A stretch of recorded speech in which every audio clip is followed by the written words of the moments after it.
Hello প্রিয় শিক্ষার্থী বন্ধুরা, আমার নাম মামুন। আমি সাবলাইম কনসালটেন্সির প্রতিষ্ঠাতা এবং chief executive officer. Our consultancy based in Chittagong. আজকে আমরা ডিসকাস করব স্টাডি ইন কানাডা নিয়ে, যেখানে বেশ কিছু টপিক আমরা স্টুডেন্ট কাছকে তুলে ধরব, যার মাধ্যমে স্টুডেন্টরা একটা পূর্ণাঙ্গ ধারণা পেয়ে যাবে স্টাডি ইন কানাডা নিয়ে।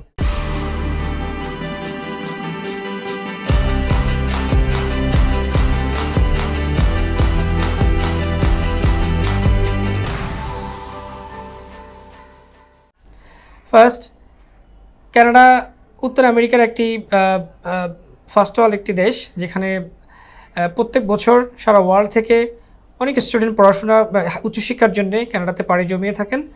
পড়াশোনা শেষ করে অনেকে তাদের ক্যারিয়ার গড়ে থাকেন, যেহেতু কানাডাতে পিআর পাওয়াটা অনেকটা সহজতর হয়ে থাকে।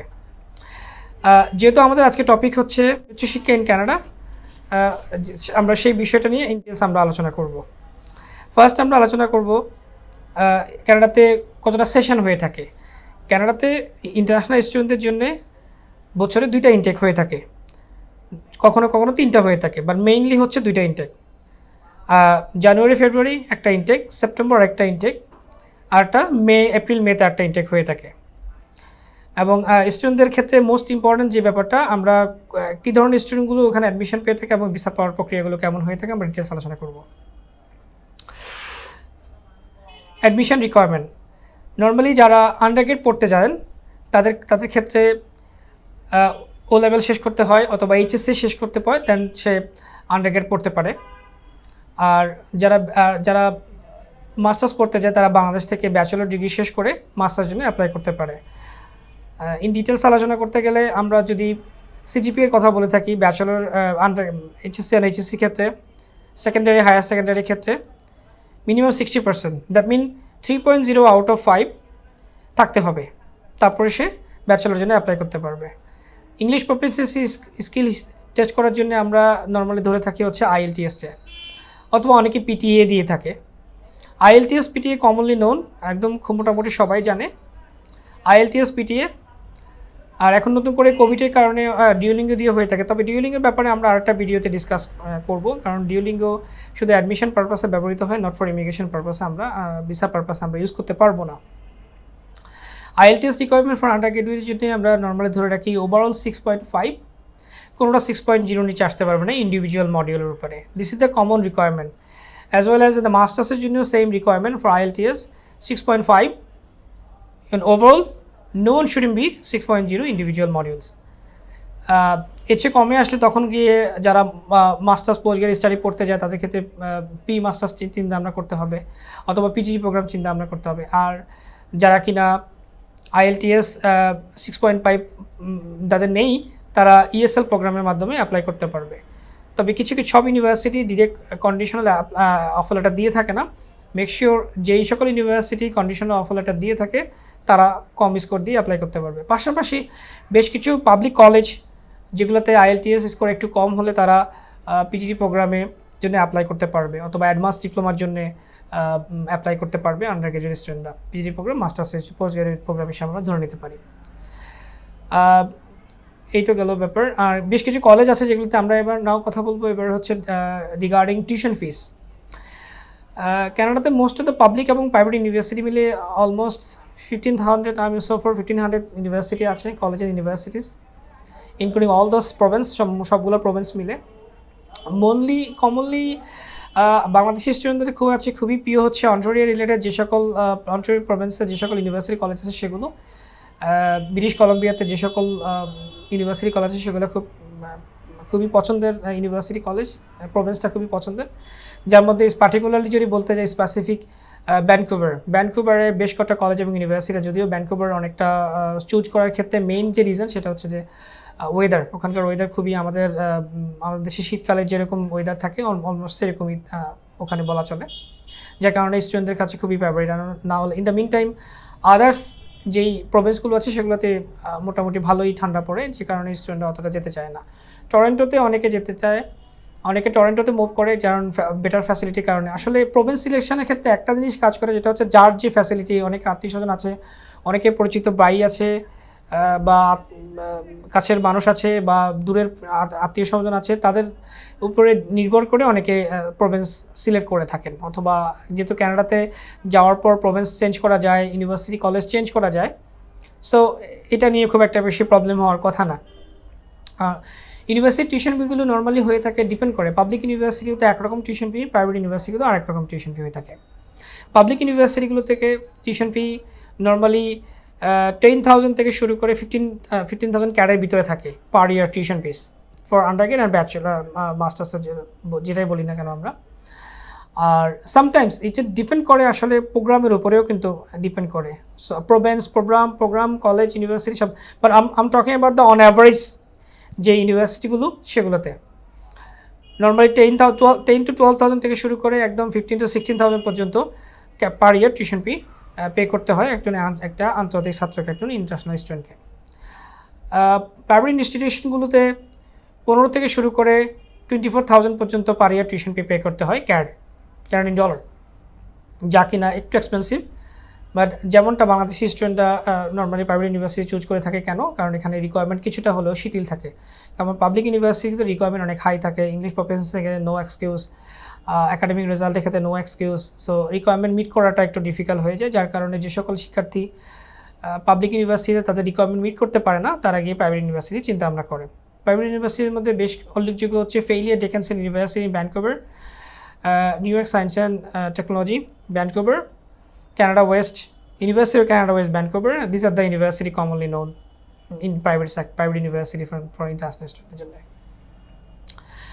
আর another fact আমরা কথা বলবো কলেজগুলোতে টিউশন ফি কেমন হয়ে থাকে। কলেজগুলোতে টিউশন ফি তুলনামূলকভাবে একটু কম হয়ে থাকে, তবে কিছু কিছু কলেজ লাইক সেনেকা কলেজ, আরও কিছু আদার্স কলেজ যেগুলো আছে যেগুলোতে অনেক টিউশন ফি অনেক ভালোই, মোটামুটি অলমোস্ট ইউনিভার্সিটি কাছাকাছি হয়ে থাকে। সো মেক শিওর আমরা অন অ্যাভারেজ সেটা হচ্ছে টিউশন ফি 10,000 থেকে শুরু করে 15,000 CAD পার ইয়ার টিউশন ফি পে করতে হয় একজন আন্তর্জাতিক ছাত্রকে কলেজগুলোতে কানাডাতে।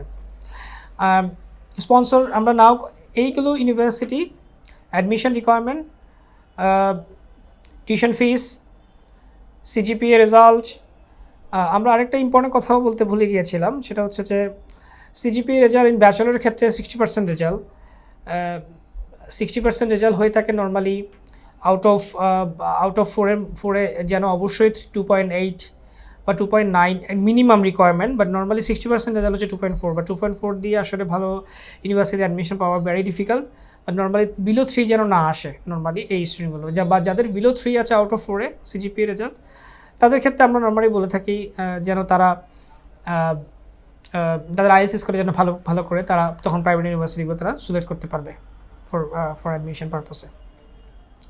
কানাডাতে আরেকটা ইম্পর্টেন্ট ফ্যাক্ট, আমরা এই তো গেল admission and visa process, admission ব্যাপার অ্যান্ড আদার রিকোয়ারমেন্ট আমরা বললাম। না আমরা বলবো ভিসা প্রসেসিংয়ের ব্যাপারে।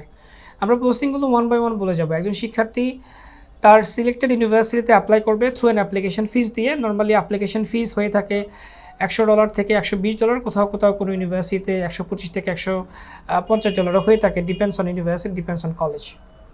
অ্যাপ্লিকেশন করার পর normally 20 to 30 working days, depend করে ইউনিভার্সিটির উপরে, ডিপেন্ড করে ফল, যেমন সেপ্টেম্বর ইনটেক, ফল ইনটেকে অনেক প্রেশার থাকে, অনেক সময় ইউনিভার্সিটি বা কলেজগুলো রিভিউ করে অ্যাসেসমেন্ট করে অফার লেটার ইস্যু করতে সামটাইমস লেগে যায় 1.5 month, সামটাইম 2 monthও লেগে যায়, বাট নর্মালি আমরা অন অ্যাভারেজ ধরে রেখে 1 month মতো সময় লেগে যায়, 1 মাসের মতো সময় লেগে যায়।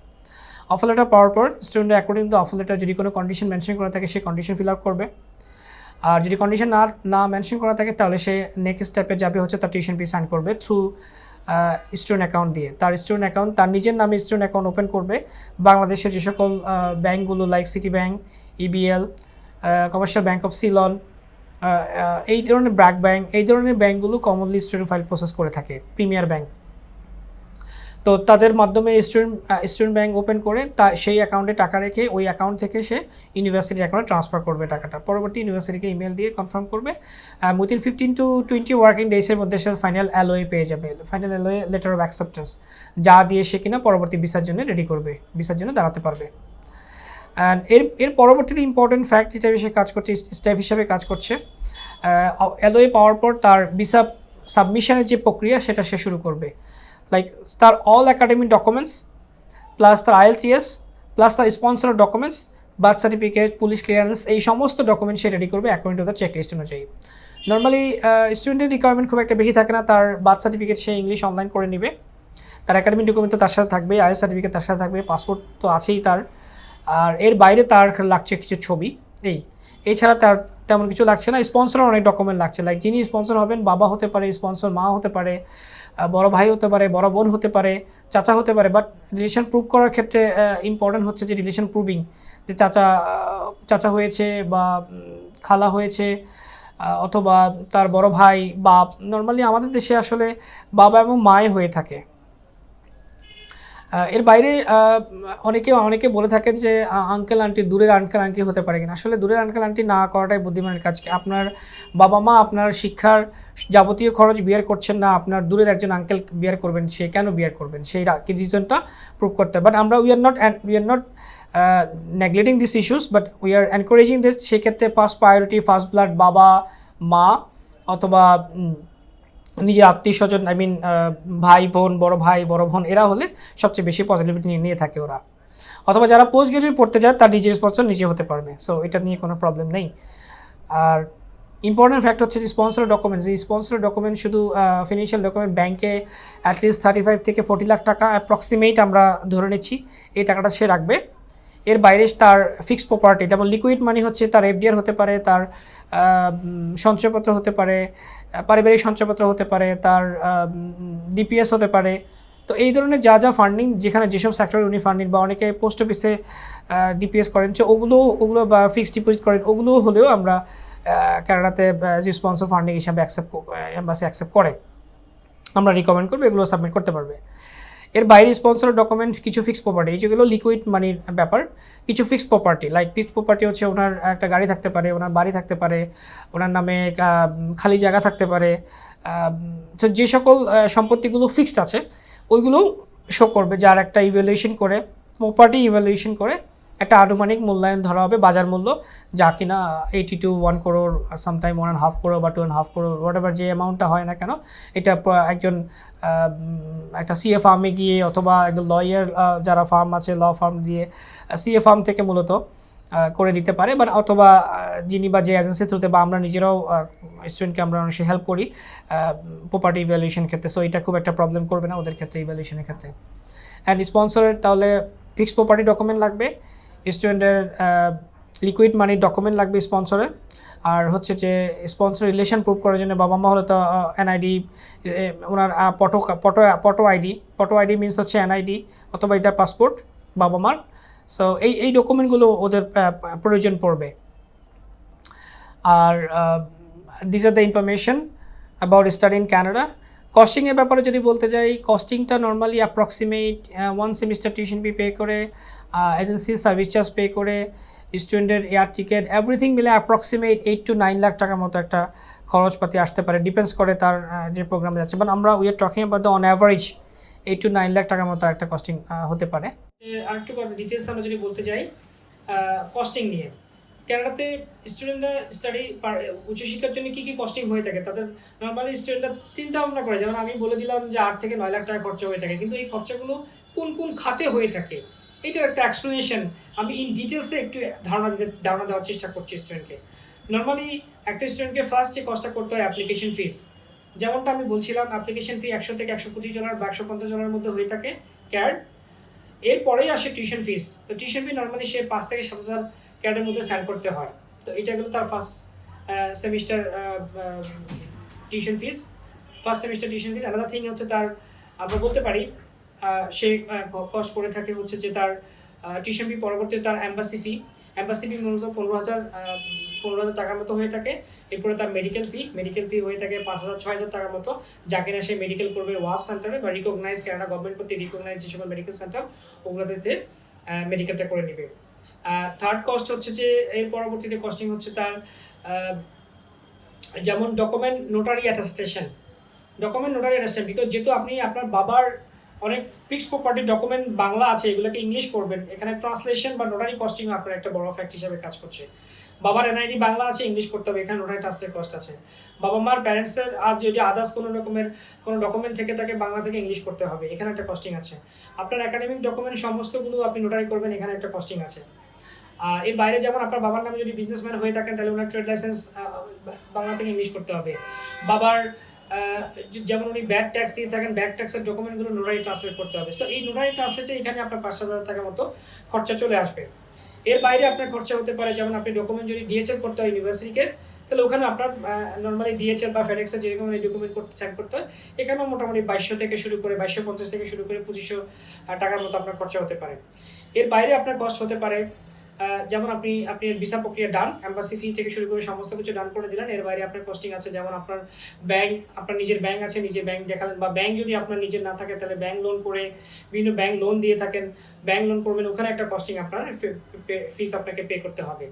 এর বাইরে কস্ট আছে, আপনি আপনার ভিসা প্রসেসিং ডান, সমস্ত কিছু জায়গায় আপনার ভিসা পেয়ে গেলেন। এর পরবর্তী কস্টিং যেমন আপনার air ticket, agency service charge আপনাকে পে করতে হবে। কিছু কিছু এজেন্সি যদিও সার্ভিস চার্জ না নিয়ে থাকেন না, বা ডিপেন্ড করে আপনি কারা নিয়ে থাকেন, আপনি এটা মেক শিওর করবেন আপনি কোন ইউনিভার্সিটি যাচ্ছেন। বাট এদের ক্ষেত্রে যারা সার্ভিস চার্জ নিয়ে থাকেন না তারা অনেকগুলো শর্ত জুড়ে দেন, আপনি মেক শিওর আপনি ক্লিয়ার হয়ে নেবেন যে উনি সার্ভিস চার্জ নিচ্ছেন না, বাট সেক্ষেত্রে কি শর্ত অ্যাড করছেন উনি।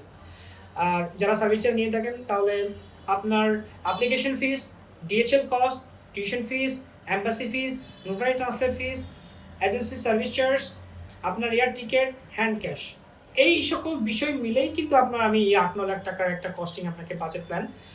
হ্যান্ড ক্যাশটা যদিও আমি এই 9 লাখের ভিতরে রাখিনি, বাট এই 9 লাখের বাইরে আপনাকে হ্যান্ড ক্যাশটা অ্যাড করতে হবে, বা 8 লাখ বা 60 লাখ, বা আপনি আর কম আর বেশি। যেমন অনেকে আত্মীয়স্বজন আছেন, বাট গিয়ে উনি তার বাসায় উঠেন, তখন সেক্ষেত্রে তাকে চিন্তা ভাবনা, যাদের একদমই কেউ নেই তাকে গিয়ে তো কোথাও একটা ডরমেটরি উঠতে হয়, অথবা কোনো একটা কারোর সাথে হাউস শেয়ার করতে হয়, তো ইনস্ট্যান্ট আপনাকে পে করতে হবে। সো এই ব্যাপারটা আপনাকে অ্যাটলিস্ট 2,000 থেকে 2,500 ক্যাড আপনাকে পকেটে ক্যাশ নিয়ে যেতে হবে। This is information about Eastern Canada. We are finishing that. In future, if you need any information, please contact with us. আমরা এই কমেন্ট সেকশানে আমরা আমাদের কোম্পানির ফেসবুক পেজের ডিটেলস দিয়ে রাখবো। কোনো শিক্ষার্থী বন্ধু কোনো রকমের সাজেশন দরকার হয়, বা কোনো রকমের হেল্পের প্রয়োজন হচ্ছে, কোনো ইনফরমেশনের দরকার হচ্ছে, ডেফিনেটলি আমরা হেল্প করব। যা কিনা আপনি আমাদের মাধ্যমে মোবাইলে এবং ফেসবুকে অথবা আমাদের ওয়েবসাইটে গিয়ে দেখতে পারেন। আমরা ডিটেলস আমরা প্রোভাইড করব, বা through N email, through N call, in WhatsApp or messenger, all social media market and social media way, all way we are available. You can call us, you can text us, and we'll get back to you, whatever you want to know about Eastern Canada. Thank you very much for watching this video. Hopefully you will come at the next video, next episode অন্য কোনো একটা continue আমরা কথা বলবো। Thank you very much.